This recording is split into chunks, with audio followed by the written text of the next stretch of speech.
Olá a todos, bom dia, boa tarde, boa noite, a depender do horário que você estiver assistindo esse vídeo. Meu nome é Glauco José Costa Souza, sou doutorando e professor em História.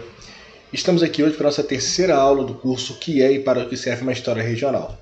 Esta é uma iniciativa da Universidade Federal do Paraná, do minicurso, que estamos realizando eu e o meu colega Ricardo Luiz de Souza, historiador da Prefeitura Municipal de Andradas, em Minas Gerais.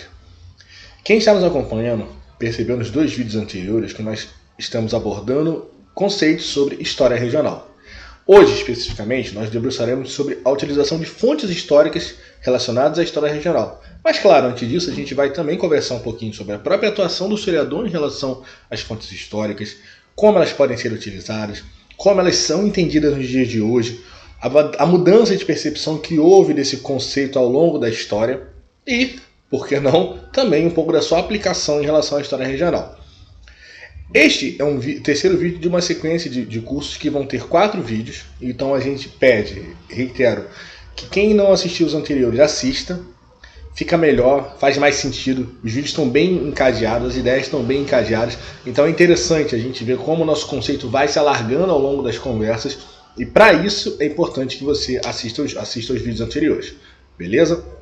Os vídeos são muito tranquilos, eles são voltados para o público em geral interessado em história, que abarca desde uma pessoa que já seja especializada e familiarizada com o tema história regional, que trabalha ou estude o tema história regional, como também aqueles que não têm, digamos assim, grande experiência nesse assunto e gostaria de se aprofundar. Seja um estudante de história ou mesmo alguém que goste da área e tem interesse em saber um pouco mais, ou, como a gente gosta sempre de dizer, construir um conhecimento mais aprofundado sobre o assunto. Perfeito?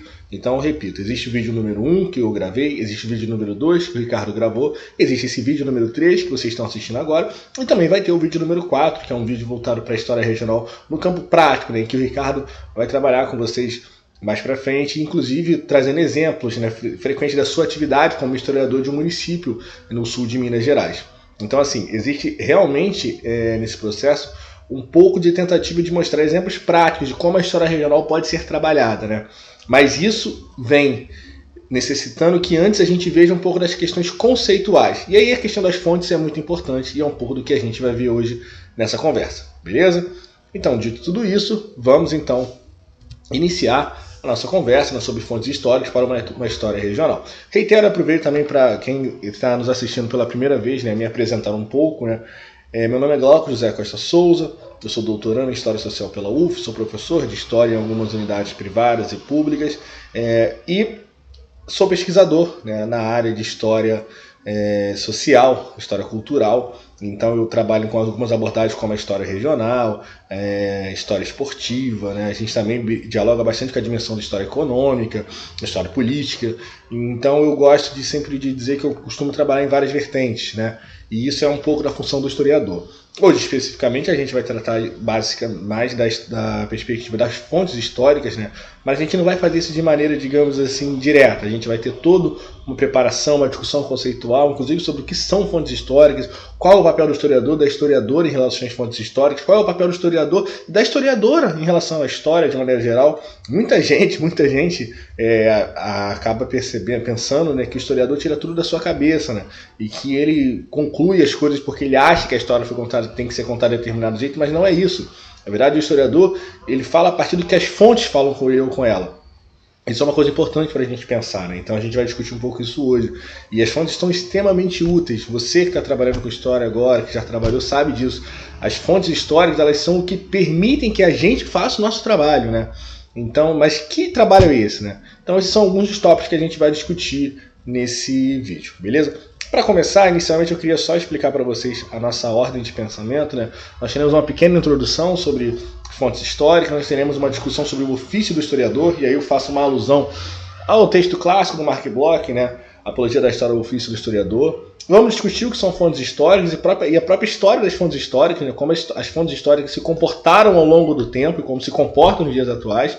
Vamos ver uma aplicação mais direcionada das fontes históricas na história regional. E, por fim, fazer uma pequena consideração parcial. Eu sempre gosto de colocar o termo considerações parciais, porque um trabalho histórico ele nunca está acabado, ele sempre vai ser motivo de revisões. A questão é como vão ser feitas essas revisões. A gente trabalhou nos vídeos anteriores, é interessante perceber no primeiro e no segundo, quando a gente falou da questão de metodologia, por exemplo, que é um modo de fazer, né? A história tem um modo de ser feito.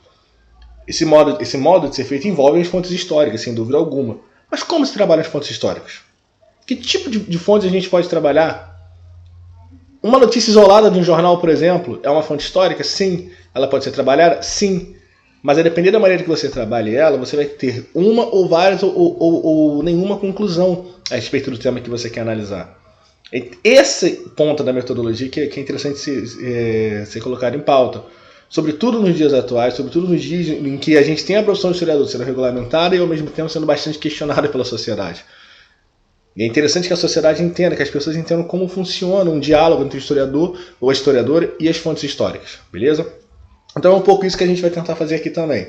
A gente não pode se furtar a realidade em que vivemos, né? E aí essa realidade era um pouco atemporal, porque já não é de hoje que o trabalho do historiador ele não é, digamos assim, ele é questionado. Ele tem que ser questionado mesmo. Eu acho que todas as profissões que prestam um serviço social, elas precisam ser questionadas. A questão é como vai ser feito esse questionamento.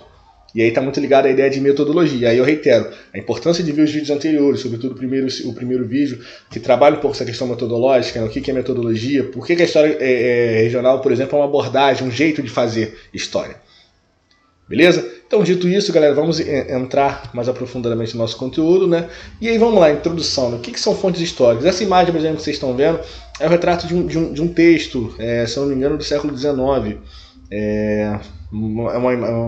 Faz alusão a uma fonte. Majoritariamente, a gente pode dizer que as fontes históricas são documentos, né? Que tipo de documentos? Em sua maioria, escritos. Escritos por quem? Ao longo da história, numa parte do tempo, a gente vai ver escrito pelo próprio Estado, pelo próprio governo, né? Então, se a gente parar para pensar, por exemplo, o que é a primeira fonte histórica da história do Brasil? A Carta de Vaz de Caminha, né? Em que trata a chegada dos portugueses ao litoral brasileiro. Né? É uma fonte escrita por um órgão oficial, já que ele era o escrivão-mor da caravela, não, como é que fala? Desculpa a confusão.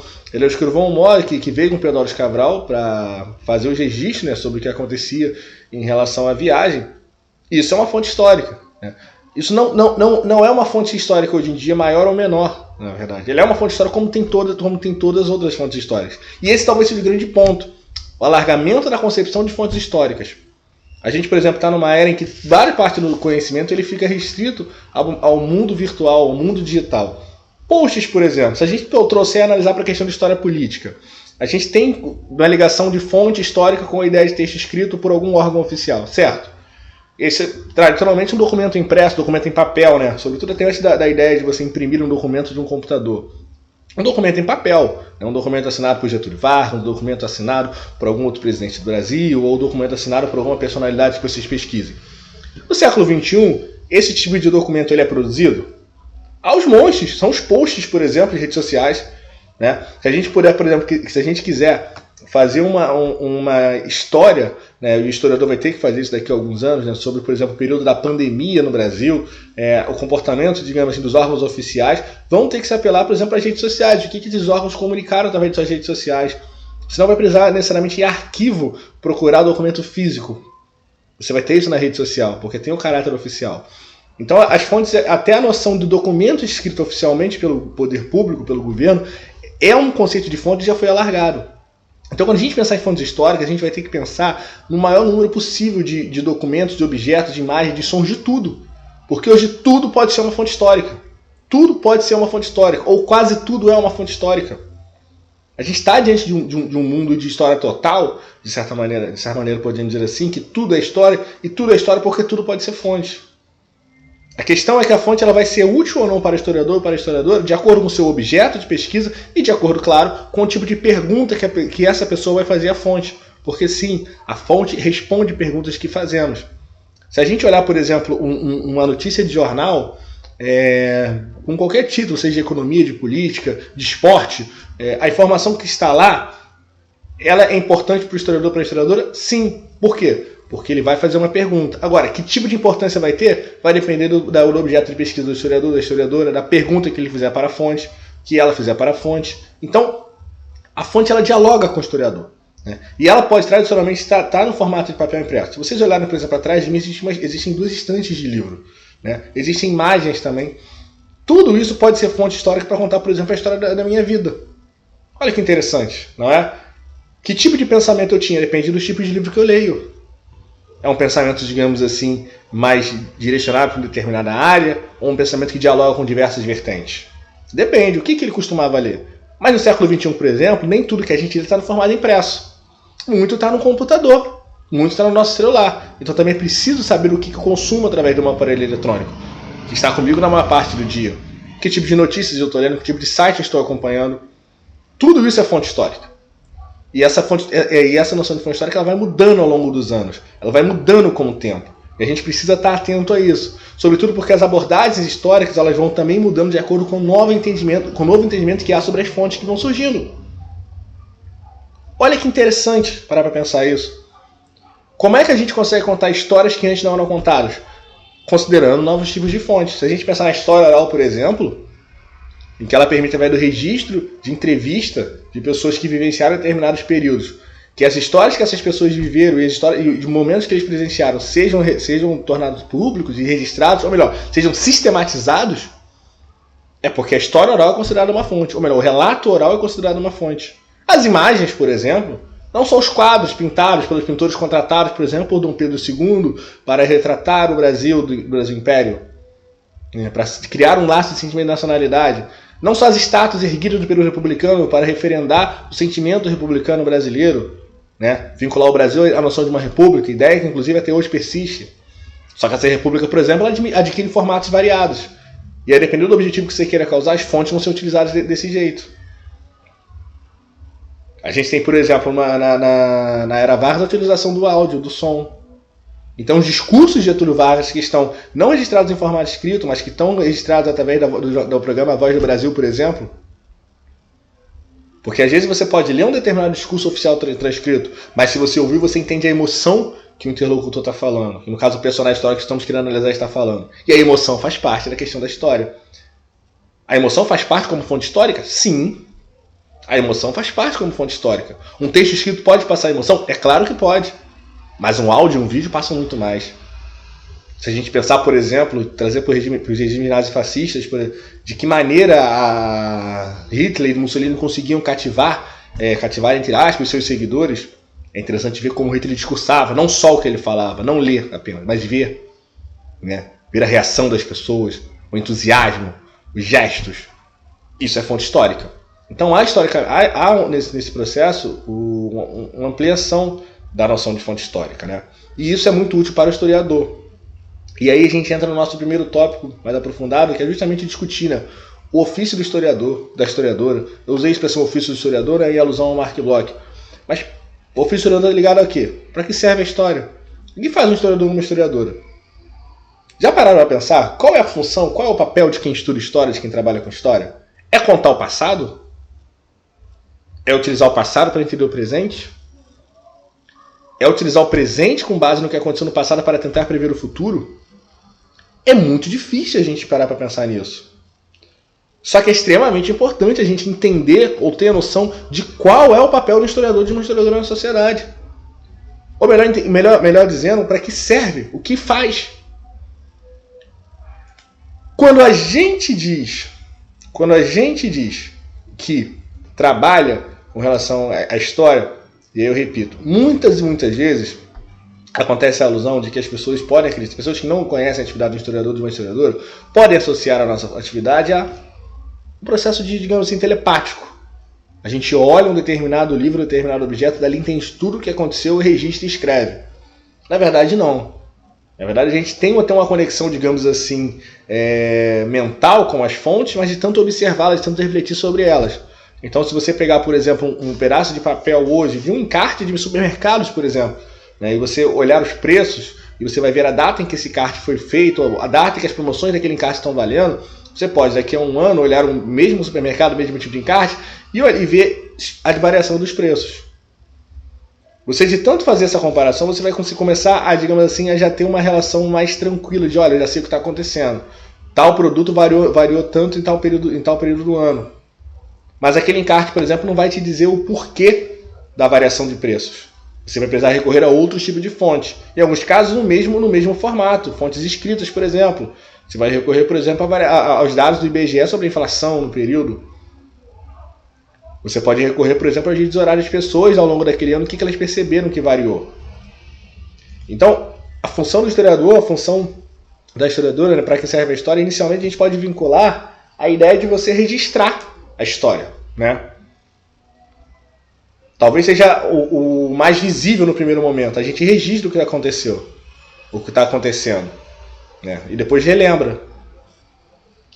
Mas vamos pensar agora, mais aprofundadamente, de que maneira, e aí é interessante perceber que recentemente houve uma regulamentação da atividade historiadora, o que ele entende, o que a legislação brasileira entende sobre a função do historiador. E aí eu compartilho com vocês alguns trechos da legislação que fala, né, sobre a função do historiador. E a primeira delas, no texto, é o magistério da disciplina de História no estabelecimento de ensino fundamental e médio, desde que cumprida a exigência referente à LDB, Lei de Diretrizes de Bases da Educação, que fala da obrigatoriedade de ter licenciatura. Ou seja, um historiador ou uma historiadora é alguém formado em história, que vai dar aula, né?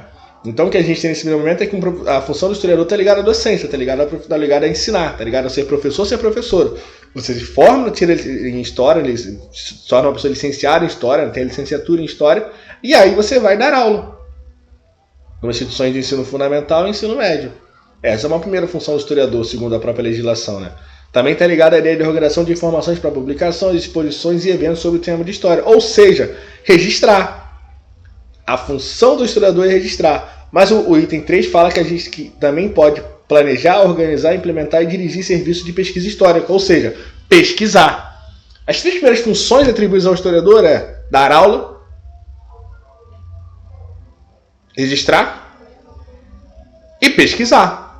Então, a própria legislação, ela interpreta, ela entende, ela considera a função do historiador dentro dessa perspectiva, né, em que você vai ter a função de dar a aula, de executar a docência, de ensinar, de lecionar, de produzir, de direcionar conhecimento, ser um catalisador para os estudantes e tudo mais. Só que você também vai poder organizar as informações, organizar o conhecimento histórico, melhor, não vai poder, você deve fazer isso, e você também vai ter a obrigatoriedade de pesquisar. E aí a pesquisa está ligada à ideia de você produzir um conhecimento histórico. E aí essa ideia de produzir conhecimento histórico, como? Através das fontes, né? E aí a gente vê mais uma situação em relação a essa questão de fontes quando a gente vê o item 4. Assessoramento, organização, implantação, direção de serviços, documentação e informação histórica. Olha aí, de novo essa questão do contato com a fonte. E aí quando trata a documentação, especificamente está ligando com a fonte o quê? Fonte do tipo escrita. Então o historiador, a historiadora tem esse objetivo, digamos assim, pela própria legislação de lidar com a fonte escrita. Porque a fonte escrita tradicionalmente é o principal tipo de fonte de informação que tem. Se a gente pensar, por exemplo, nos grandes impérios, romano, grego, que tem uma valorização grande deles, sem querer entrar no mérito digamos assim, da importância do peso histórico, o que a gente vai descobrir, vai perceber? Que também há muito registro escrito. Esses registros escritos são que permitem aos historiadores contarem com mais detalhamento a história dos povos romanos, dos povos gregos e assim sucessivamente, dos povos egípcios. Por que, por exemplo, temos muito mais informações sobre o Egito Antigo do que necessariamente sobre os povos que viviam nas Américas antes da chegada dos europeus? Pela quantidade de registros escritos de um lado e pela falta de registros escritos de outro. Então a quantidade de informação também está ligada a isso. E quando a gente percebe em relação a esse papel do historiador, nessa questão de organização, implantação, direção de serviço, documentação e informação histórica, é um pouco de você dar organização, de você cuidar do documento. E muitas vezes se confunde, por exemplo, com a atividade de arquivologia, mas essa é outra história, não vamos debater isso aqui. É só importante perceber que a própria legislação, e aí a gente pode entender a legislação como um reflexo da sociedade brasileira, entende a função do historiador ligada a questão documental. E muito está ligado também para a questão de preservação, quando o item 5, quando trabalha a noção de assessoramento, voltado à avaliação e seleção de documentos para fins de preservação. Por quê? Porque cabe ao historiador em dados locais dizer quais documentos devem ser preservados e quais não devem. Quando um historiador ou historiadora faz isso, ele começa a selecionar o que é considerado conhecimento digno de ser conhecimento histórico e o que não deve ser considerado digno de conhecimento histórico. Você seleciona a história que vai ser contada. Em muitos casos você pode selecionar, por exemplo, a história que vai ser contada é a história dos vencedores. a depender do ponto de vista do papel desse historiador, ele pode excluir determinados fatos históricos que não são considerados relevantes da sua visão e enaltecer outros. Isso faz parte do jogo histórico, né? A gente não pode também pensar, galera, e aí é interessante a história como uma área pura, né? Nossa, a história é uma área pura, a história só interessa revelar a verdade, não existe verdade absoluta. Em história, muito menos. As fontes permite ao historiador, a partir da análise das fontes, produzir informações. Ok. Mas essas informações são produzidas a partir da interpretação de um historiador. Porque as mesmas fontes, na visão de um historiador, na mão de um historiador com outro tipo de visão, podem produzir resultados extremamente diferentes. Ainda que não radicalmente, pelo menos em pontos específicos. De modo que um determinado conjunto seja visto como relevante para um determinado grupo, um pesquisador, e para outro não. Então, o que a gente tem nessa questão de seleção e avaliação de documentos para fim de preservação, em muitos casos, é uma seleção que permite ao historiador fazer, né? E aí é interessante perceber que o item 6 também permite ao historiador, de certa forma, considerar temas históricos, né, quando ele fala da elaboração de pareceres, relatórios, planos, projetos, laudos e trabalhos sobre temas históricos. E aí também o ofício do historiador está ligado à ideia de você, digamos assim, dizer para a sociedade o que é história ou o que deve ser registrado, né? Isso historicamente acontece. Se a gente parar para pensar, se a gente perceber, a gente tem esse tipo de seleção ao longo da história. E como é que se dá essa seleção? Através de você disponibilizando determinadas fontes, né, e não disponibilizando outras. Em alguns casos, até você eliminando outras fontes históricas. Olha que interessante. Para de novo. A gente está trabalhando na noção de fontes, a gente começa a perceber uma coisa. O papel do historiador e da historiadora, em muitos casos, é dizer, a partir das fontes, o que é história. Mas em muitos casos, até dizer quais fontes ele vai considerar úteis e quais ele não vai. Não vai. Então a gente não está, por exemplo, diante de uma possibilidade, aí não é porque vai contra a própria função do historiador, de que ele, por ter uma determinada hipótese, ele se depara com um determinado tipo de fonte em que ele vai excluir as fontes que não referendam a sua hipótese e só manter as fontes que referendam a sua hipótese. Não é assim. O historiador, a historiadora não faz isso.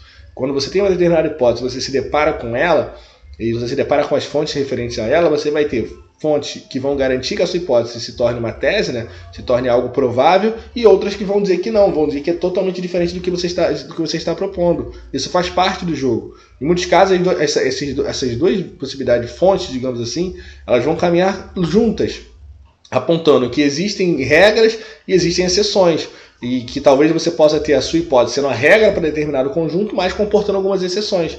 As fontes são isso, né? Isso é um papel das fontes históricas, né? E aí a gente já começa a pensar exatamente no que são fontes históricas.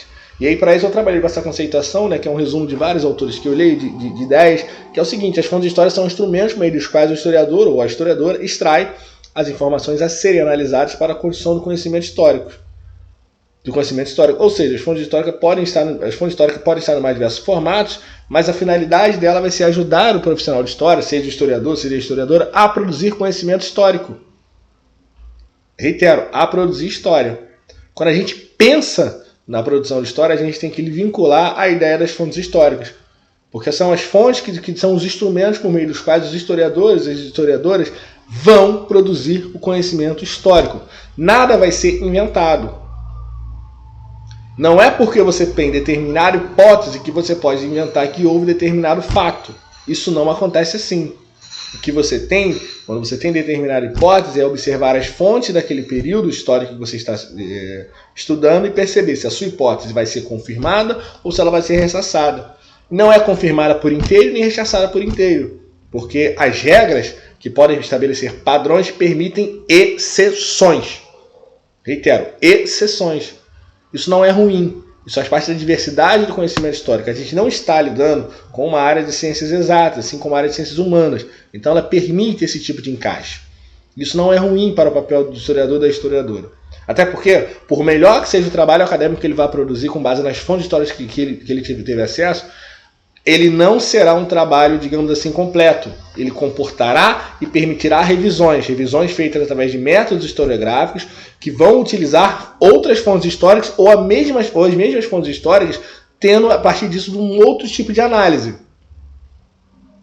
Isso também é importante, porque quando a gente pensa, eu coloco aqui o conceito na tela, de que as fontes são instrumentos para o historiador, é legal. Só que elas estão nos mais variados formatos.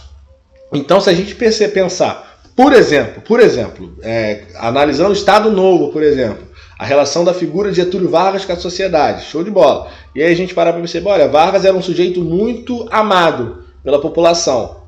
Qual população é? De qual região? Na região, por exemplo, de São Borja, no Rio Grande do Sul. Região que ele nasceu. Excelente. Como é que a gente pode... Essa é a sua hipótese? Essa é a minha hipótese. Eu acredito que Vargas fosse muito amado na região de São Borja. Tudo bem.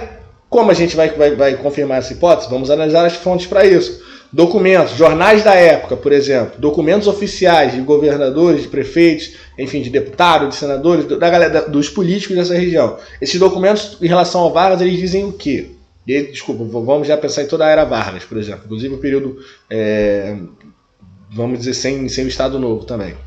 Esses documentos são pessoas elogiando Vargas, grande presidente, Vargas, o pai da população brasileira. Os documentos históricos apontam isso. Aí você vai perceber, mas é possível ver isso e o que a população achava? É possível sim, como? Vamos ver, por exemplo, fotos de Getúlio Vargas nessas regiões. Como é que a população estava diante da chegada de Vargas? É um olhar, digamos assim, feliz ou um olhar mais triste e preocupado? A galera estava ali por livre e espontânea vontade ou foi para ele obrigado?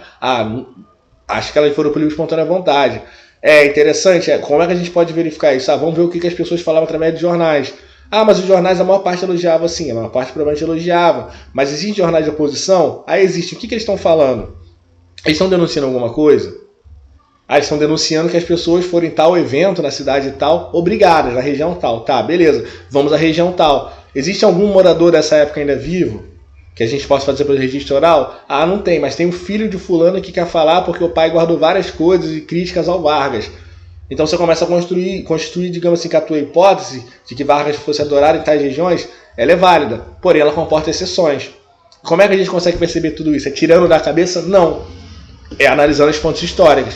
Ou melhor, utilizando as fontes históricas para elas provarem ou não o que a gente entende como correto. Né? E aí é interessante perceber a variedade de formatos em que essas fontes históricas vão estar. Reitero, a variedade de formatos que essas fontes históricas vão estar. Por quê? A imagem que a gente começou a conversar de introdução de um só texto escrito, ela não existe mais. Se a gente pensar que história é tudo e que todo mundo faz história, isso não é feito sempre do mesmo jeito. Logo, nesse sentido, o que você vai ter? Você vai ter vários formatos de fontes históricas também. Que formatos são esses de fontes históricas? A gente tem uma lista: jornais, documentos oficiais do governo, imagens, áudios, vídeos, posts, para pessoal, principalmente no século XXI, monumentos, música, entre outros. Se a gente parar para pensar, tudo isso é um tipo de fonte histórica. Os jornais são úteis pra caramba. A imprensa registra boa parte do cotidiano, ela registra a partir da sua visão. Então também é interessante pensar nisso. Não, então o jornal está contando a verdade sobre determinado lugar? Não. O jornal vai estar contando o que ele entende de relevante sobre determinado lugar. E aí pode ser um país, pode ser um estado, pode ser uma cidade, pode ser 2 cidades, pode ser um bairro. Então é interessante perceber que o jornal também fala. O jornal não só registra de forma isenta. Se a gente pensar na relação da mídia, digamos assim, a gente não vai ter uma relação de isenta. E aí é interessante perceber que a gente não está se tratando só, e especificamente, digamos assim, de buscar uma coisa pura, de buscar uma coisa até para atender determinados objetivos ideológicos. Não, não é isso. As fontes históricas, elas só dialogam com base nas perguntas que elas recebem. Mas é interessante perceber que elas vão falar o que a gente está perguntando, mas elas assim vão falar mostrando mais coisas sobre o que a gente está perguntando. Se a gente pensar na questão de jornais, é um pouco isso. O jornal tal tratou de tal episódio desse jeito. O jornal tal apoiava tal episódio ou criticava tal episódio. O jornal tal fez grandes elogios a Getúlio Vargas no dia do seu aniversário. O jornal tal era um jornal de apoio a Vargas.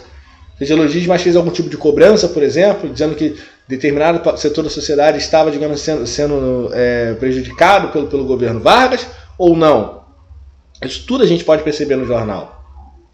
Mas o jornal por si só não é suficiente. Aí as fontes, os documentos oficiais do governo são importantes. Eles não são descartáveis. Essa noção que a gente tem, por exemplo, sobretudo em relação à história positivista, né? Uma história, digamos assim, mais Ctrl-C, Ctrl-V do que é oficial. Essa história, galera, ela não pode ser totalmente ignorada. Você não vai deixar digamos assim, de recorrer a documentos oficiais do governo só porque você acha que isso não é mais relevante, ou porque ali só vai ter um conjunto de mentiras. Porque até na mentira, para a fonte histórica, é relevante. Por que o cara mentiu um tal documento oficial? Já pensaram nisso? Eu lido com determinada situação, mas olha, a situação parece que o cara no documento ele está mentindo. Um episódio histórico, por exemplo, extremamente interessante nisso, e aí talvez não se sabe se existe mentira de algum dos lados, mas o fato é que não há, digamos assim, documentos que comprovam, que permitem afirmar que tal fato aconteceu. É o famoso episódio que quem gosta de futebol em relação ao Fluminense é a utilização do pão de arroz com um determinado jogador chamado Carlos Alberto, que era negro. Há um relato do Mário Filho, através de um livro, Negro Futebol Brasileiro, sobre esse episódio sendo verídico. Os jornais da época não reproduzem essa informação nos jogos. E aí você fica com aquela coisa. Será que tem alguém mentindo? Será que os jornais estão mentindo ou omitindo um fato? Será que Mário Filho se equivocou em relação ao episódio em si? Mas até nessa necessidade, entre aspas, de um dos lados mentir, o que a gente tem em relação aos documentos oficiais, é entender o tipo de discurso, o tipo de intenção, o tipo de objetivo por trás. Então, os documentos oficiais, que antes eram, digamos assim, o monopólio das informações históricas, eles por si só, eles não devem ser ignorados, né? Eles precisam ser trabalhados, inclusive, sobre novas óticas. Os documentos oficiais para trabalhar na história regional, caramba. E aí, já pensaram nisso? O orçamento, por exemplo, do Brasil na Nova República, de 1988. Aí você vai ver os municípios sendo criados, os municípios recebendo orçamentos. Quanto tal município vai ter para poder gastar com a saúde, a partir de agora, já que a saúde é gratuita, é um direito de todos, dever do Estado? O número tal de tal município permite atender quantos moradores em média? Esse número que a gente encontra, trazendo uma história já quantitativa, ele é suficiente para atender a população ou não? Tudo isso está no documento oficial. A questão vai da forma, da pergunta que você faz para esse documento. É não olhar o documento e atender e aceitar ele de maneira verdadeira. Como a gente não deve fazer com os jornais. Porque eles também podem nos induzir ao erro. E o ofício do historiador não é ser induzido ao erro. É tentar buscar, a partir das informações que ele tem verídicas, uma análise, uma concepção sobre determinado episódio histórico. E aí também é interessante a forma de hoje em dia de enxergar, né, através das imagens, sobretudo as fotos e os quadros, né?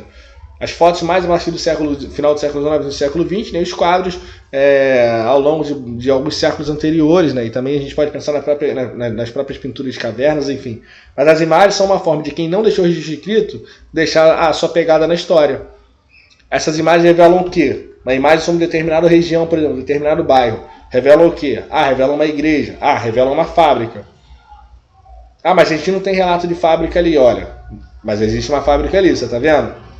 Enfim, a gente pode ter, as imagens podem trazer informações que nem sempre os documentos oficiais ou jornais vão trazer com destaque. Mas é interessante perceber que o registro visual, ele é útil pra caramba, porque nele também está envolvido um certo discurso.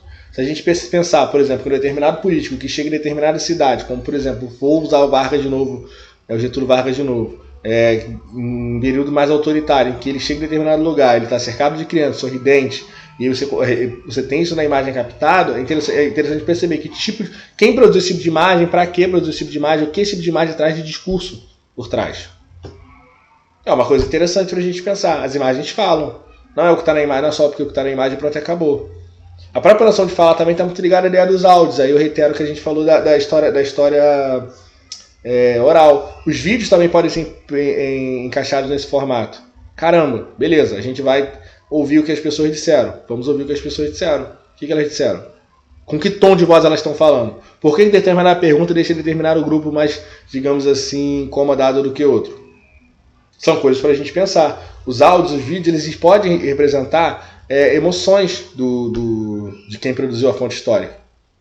Se você pensar numa entrevista, por exemplo, de um determinado político, um determinado canal, seja qual for, dependendo da pergunta que ele recebe, ele pode utilizar, digamos assim, uma mudança de tom de voz. Se a gente pensar na questão visual, então, com o próprio gesto, de repente enxugar a testa, ou demonstrar nervosismo. Então a gente pode empreender que dali existe uma emoção de determinado sujeito. Isso é bom, isso é ruim, o que acontece? Então os áudios e os vídeos são interessantes, eles são frutos do desenvolvimento tecnológico, né? Aliás, falar em desenvolvimento tecnológico, a gente tem que falar dos posts, né?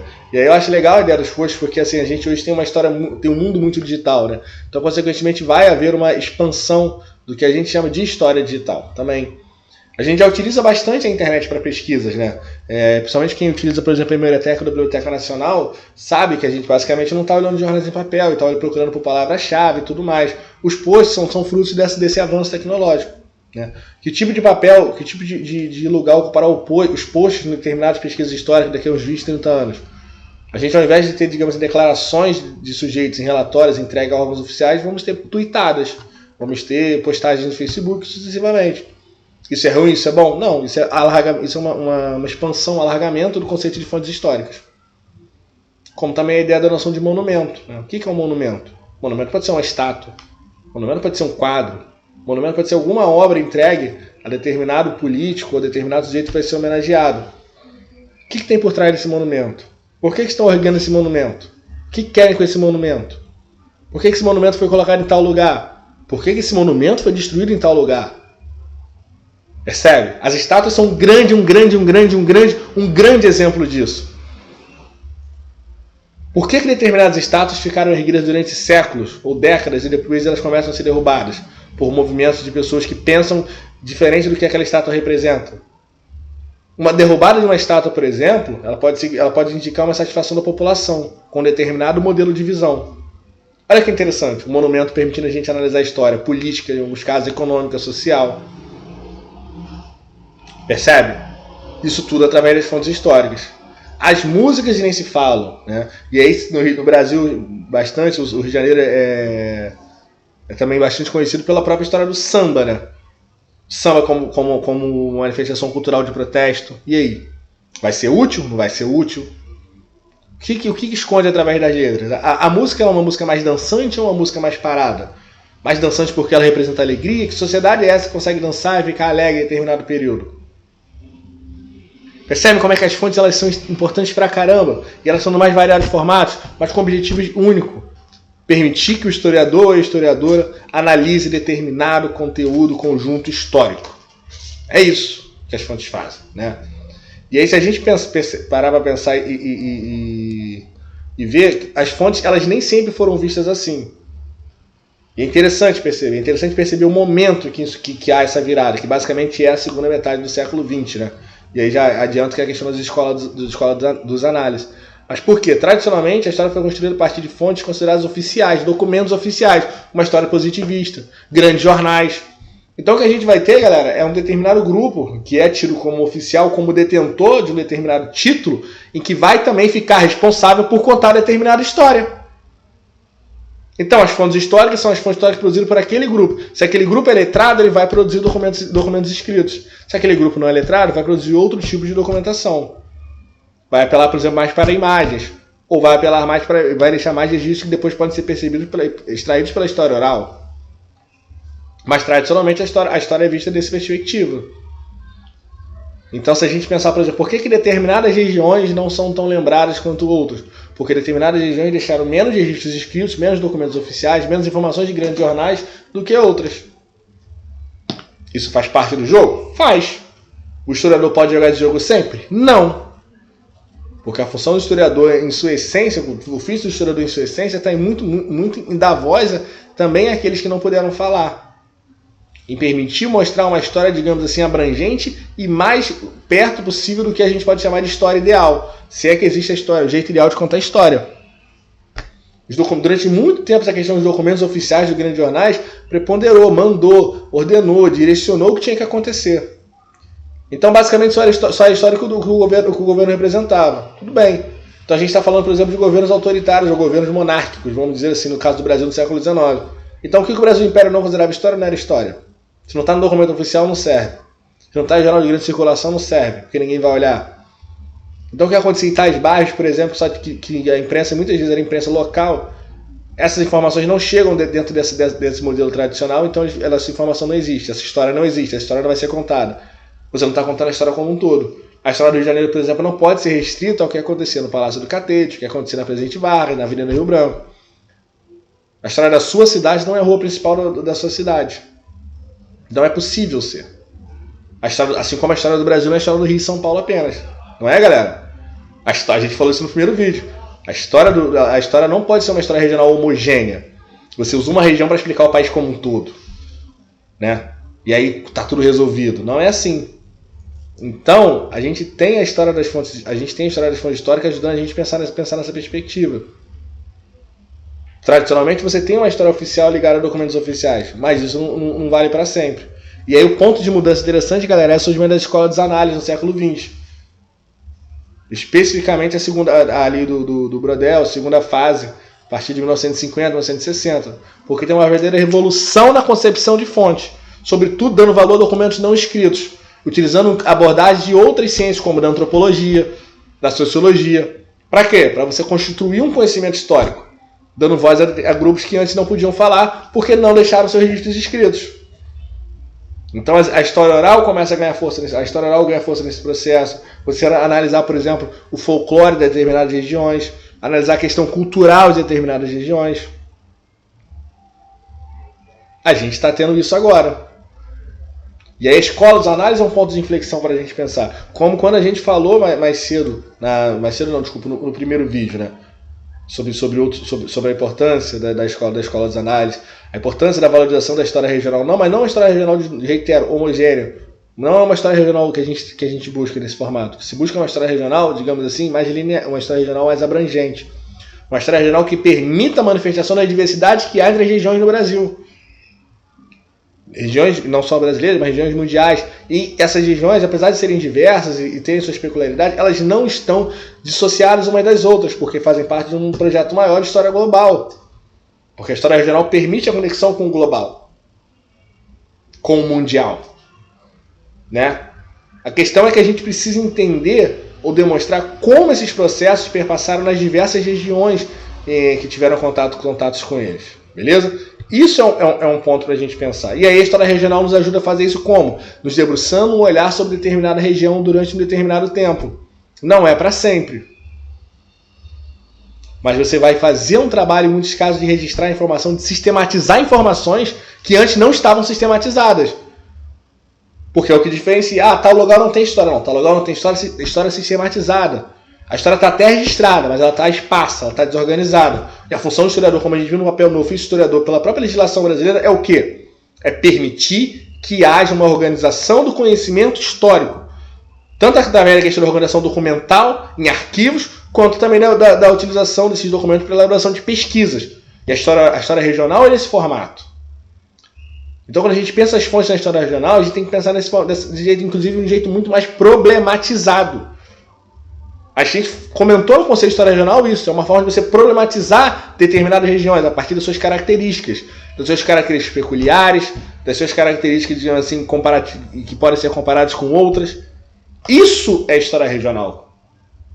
E aí as fontes têm o papel de permitir o historiador dispor de instrumentos para realizar esse objetivo. Então, quando a gente pensa nas fontes de história regional, a gente tem, por exemplo, jornais. O Jornal do Brasil, que é um jornal conhecidíssimo no nosso país, por exemplo, é um jornal capaz de dar conta de toda a história brasileira? Vamos pensar junto. O Jornal do Brasil consegue explicar, nas suas edições, por exemplo, no século XIX, essa é uma edição de 1891, de abril de 1891, de 9 de abril. Essa edição, por exemplo, ela dá conta de toda a história do Brasil?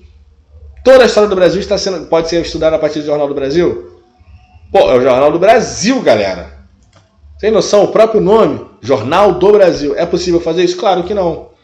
Porque o jornal ele vai selecionar informações. Em 1891, alguém estava ali selecionando o tipo de informação que iria aparecer naquele jornal no dia 9 de abril. Selecionando sim, escolhendo o que valia a pena e o que não valia a pena. Não um pouco como o historiador faz em relação a alguns documentos para fim de preservação.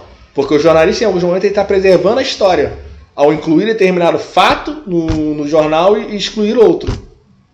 O historiador também faz um pouco isso. O problema é que a gente, mesmo que quando a gente vai fazer o nosso objeto de pesquisa, a gente acaba excluindo determinados fatos, isso não pode impedir que outros venham pesquisar justamente o que a gente não está olhando. Essa complementariedade no trabalho do historiador é super válida. E aí, para isso, é importante as fontes históricas. Se for em relação à questão regional, para ampliar cada vez mais, tentar uma visão macro do Brasil, digamos assim, mais fiel a tudo o que o Brasil compõe em termos das suas, digamos assim, diversas regiões, a história regional vai ajudar pra caramba. O Jornal do Brasil é ótimo para explicar determinados episódios, do ponto de vista macro. Mas ele, por exemplo, não vai se prender a explicar minúcias de determinadas cidades, determinados distritos, determinadas localidades. Então a gente precisa perceber isso. E aí vai recorrer a quê, por exemplo, nesses casos? Muitos aos próprios centros de produção de memória locais, né? Essa é uma imagem, por exemplo, de Nova Iguaçu, no Rio de Janeiro. Nova Iguaçu foi durante muito tempo a maior plantadora de laranja do país, né? Exportadora de laranja pra caramba. Mas estava todo dia no Jornal do Brasil registrado? Não. Até porque nesse período, por exemplo, no início do século XX, o principal produto de exportação do Brasil ainda é uma coisa chamada café. Então a laranja fica em segundo plano, porque a laranja só atende basicamente uma região de Nova Iguaçu, na Baixada Fluminense. Então, isso não vai ser digno do Jornal do Brasil com tanta frequência, mas vai ser digno dos jornais que circulavam no Nova Iguaçu.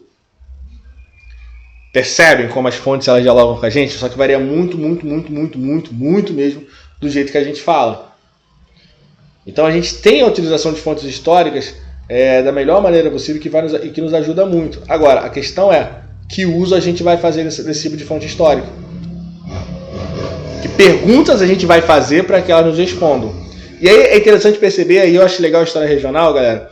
A história oral, porque a gente está conversando com uma pessoa em muitos casos, né? E para constituir o registro sistematizado de algumas regiões, somente a memória. Mas é óbvio, não é tudo que a pessoa fala que pode ser aceito. É interessante contextualizar, é interessante contrapor com outros tipos de fontes, como a gente já falou, as fontes se apresentam em mais diversos formatos. Mas você perceber que, por exemplo, que toda vez que a gente está numa história oral, a gente está entrevistando um sujeito, a gente está dialogando, fazendo perguntas para extrair respostas, é a mesma lógica com os outros tipos de fontes. A gente também faz perguntas para extrair respostas. E na história regional, principalmente. Não é porque é um documento oficial que você deve ignorar. Não é por isso. Um documento oficial, um orçamento, por exemplo, de determinado estado, um orçamento de determinado país, um dado período, isso é rico em informações para caramba para serem utilizadas. E devem ser utilizadas? Sim.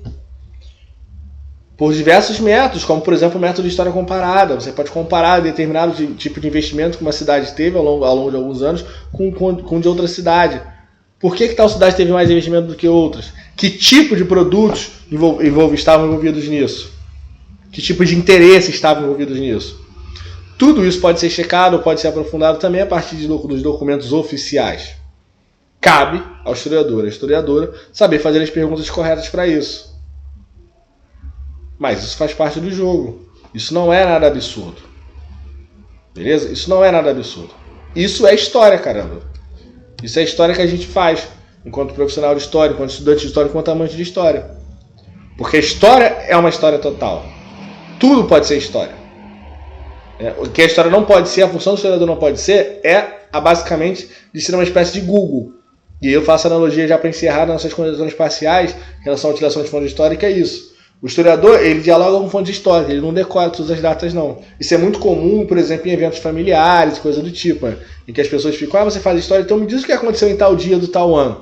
Me diz o que aconteceu, por exemplo, no dia 21 de agosto de 2021, do 21 de agosto de 1919. Não sei. Mas estamos no estudo de história.